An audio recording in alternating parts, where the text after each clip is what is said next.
Yes, sure. I would love to do that. In fact, my research is split into two main groups. The first one is what we call the Trident studies, which are the studies in the Netherlands to the implementation of NIPT as part of a nationwide screening project. And these studies are running from 2014 for NIPT as a second tier test after combined testing, and from 2017 for NIPT as a first tier test. So from 2017 on, in the Netherlands, NIPT is offered as a first tier test to all pregnant women who, after proper counseling, can decide if they want to have the test or not.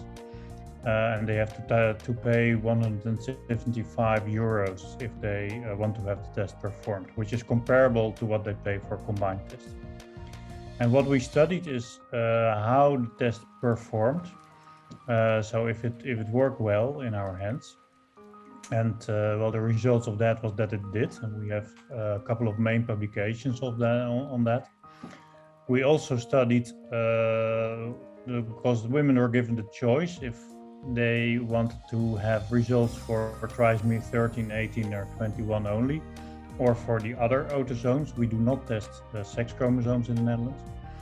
And we also studied the clinical impact of the findings other than the common trisomies. And there was recently a new paper in American Journal of Human Genetics by Lisanne van Prooijen, where we published that. We also looked at maternal malignancies and the effect of that, because those are, you find them, and that was also published recently in JCO by Karin Heesterbeek. So there is a lot of results coming from that study. But more importantly, we didn't only look at the technical parts, but also at the social, ethical parts of implementing NIPT. So we did a lot of questionnaire studies on the experiences of pregnant women with NIPT. And I think that's an important part of the study as well. The second part of what I'm doing is more here local in Amsterdam, where we have two lines going. The first line is a bioinformatical line, where we try to mine the data that we have obtained by doing all those NIPT tests.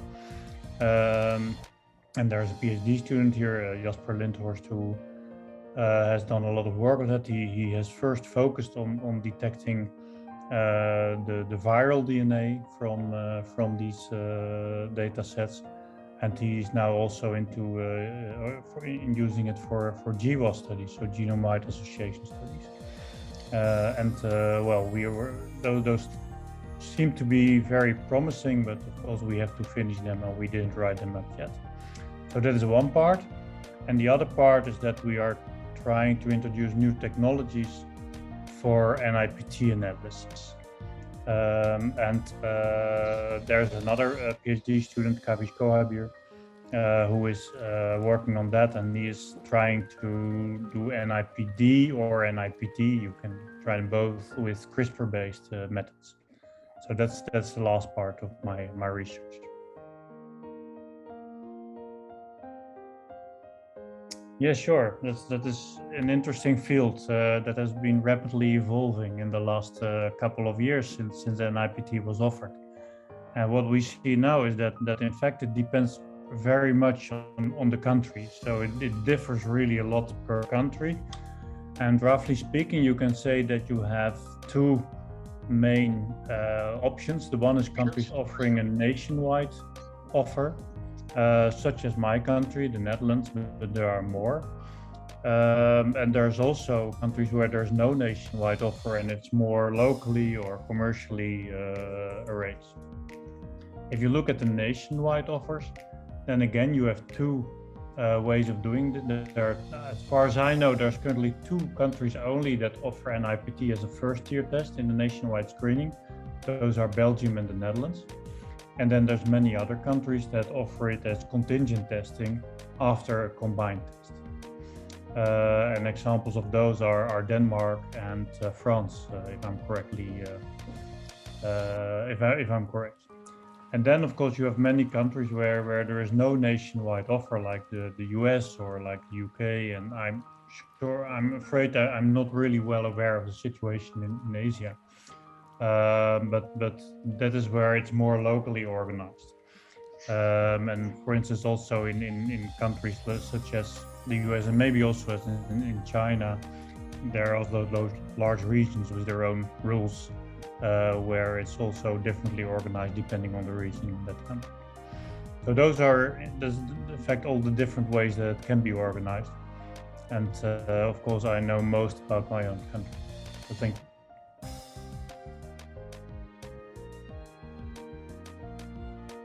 Yes, of course, we as researchers do fully understand those concerns, and we do share them, partly, at least. And the most important thing about those concerns is that you should take them seriously, and that is why we made that the second part of our studies, of the Trident studies, to be about the social ethical questions. So what would happen? What would pregnant women think about the offer of NIPT? What would be the effects on routinization, for instance? So we studied that all, and those studies were also published. And for instance, recently, Karuna van der Meij published a paper in the European Journal of Human Genetics on the routinization. And what at least we saw in the Netherlands, where we have implemented it in such a way that all women are properly counseled before they have the test. We see some important results that if you introduce it properly, you don't have to be concerned too much, at least, on routinization. So what we do see is that, at least in the Netherlands, most women make an informed choice. So they know what they want and they act upon it. And we also see that the introduction of NIPT in the Netherlands did not suddenly result in a huge increase of prenatal testing. So apparently women had already thought about if they wanted or not to have a prenatal test, and it didn't change a lot when we changed it from combined testing to NIPT. And we also conclude in the paper finally that there is little reason, luckily at least, for concern about routinization in the Netherlands. I'm not sure, of course, this is a local study that you cannot just extrapolate to other countries. So, but it is important that if you introduce NIPT, you do it in a proper way with, at least, very importantly, proper counseling to all pregnant women, and not just something that you can order online.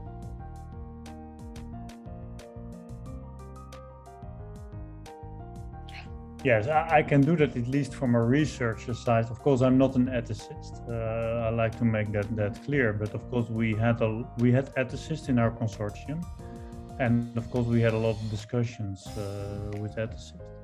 And the most important part is that if we as laboratory people invent new tests, but we think they are great because they are technically interesting or whatever, that they are not always of benefit to the patients. So in this case, to pregnant women, and that is something that we really should keep in mind. So not everything that is new and that can be done is useful to be done, and there's always a balance between the good things and what it delivers to the public health and the health of pregnant women, and the bad things.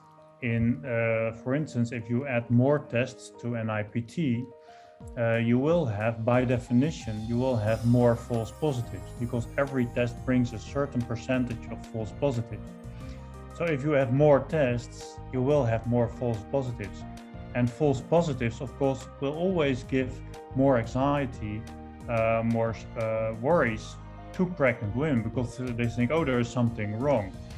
And very often there is something. So you need to find that balance between the two. And I think that is something that we as laboratory scientists should always bear in mind that not everything that we can do is always good for and useful for pregnant women. On the other hand, that is no reason not to improve testing and to further study how we can improve NIPT. So again, it's a balance, and that's what we should think about.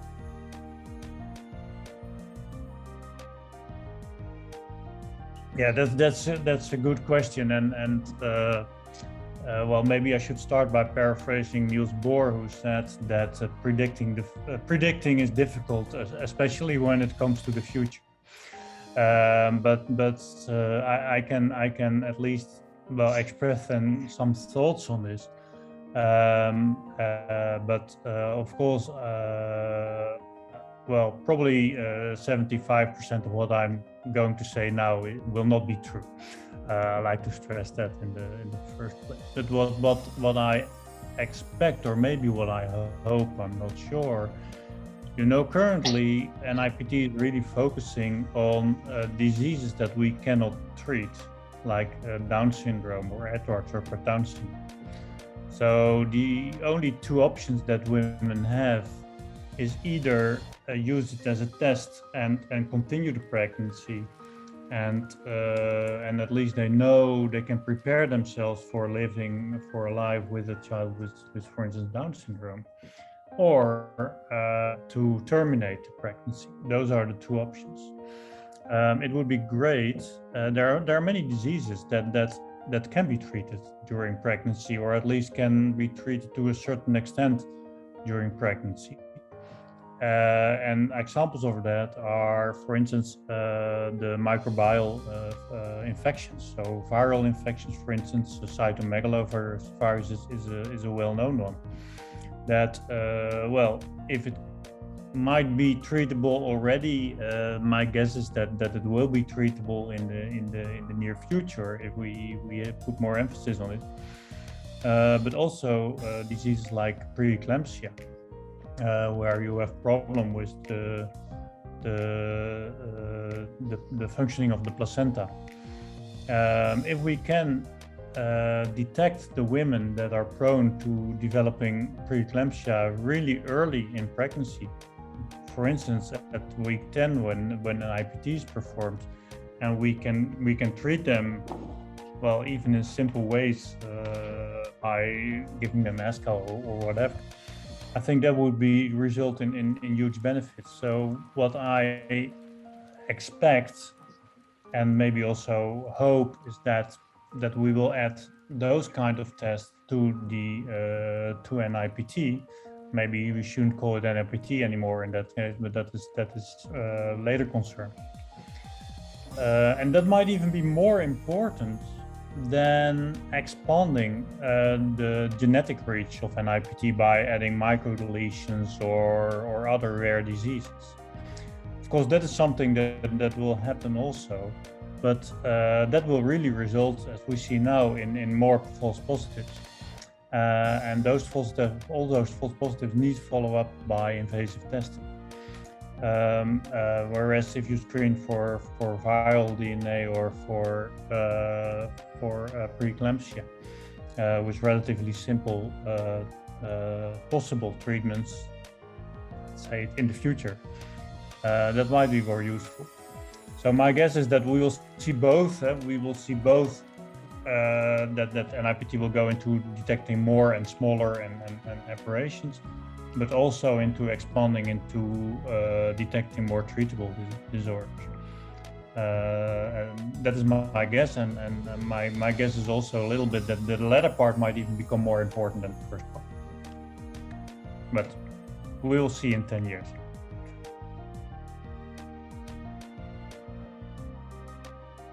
Well, that's a difficult question. Of course, I think this depends really a lot on the junior researchers themselves. I think it's difficult to give general advice, but if you do so, they will also be really general. What I do see is that it is important that you are really enthusiastic about what you're doing, that you are doing it in the end because you like doing it, because it's fun doing research. And what you very often see that at least in the beginning it is fun, but then you get all the pressure of writing papers, the pressure of getting grants, the pressure of, I don't know, being better than your colleagues, and that is a danger. It is a danger for your health, and if you feel that kind of pressure, you should be aware that this is something that you will meet one day during your career. And you should always remember if it's worthwhile paying that price. And if the fun and the interest you have in research is bigger than paying that price, then it's all okay. If it's the other way around, then there are so many other interesting jobs that you can do as a scientist. I started my career as a clinical laboratory geneticist. So you're working and I'm still a clinical laboratory geneticist. So that way you are using your knowledge and you're using your study for the benefit of patients, and not so much for research or writing scientific papers. And that's another way where you can really use your experience without the treadmill that you have in the research. On the other hand, also as a clinical genetics of laboratory genetics, you still have to work hard, but the pressure is different. So follow your heart and just reset or ask yourself a question every year or whatever. Just take a break from what you're doing and ask yourself the question if it's still worthwhile, and if it is, then please continue, and otherwise look at other options. Maybe that's my advice.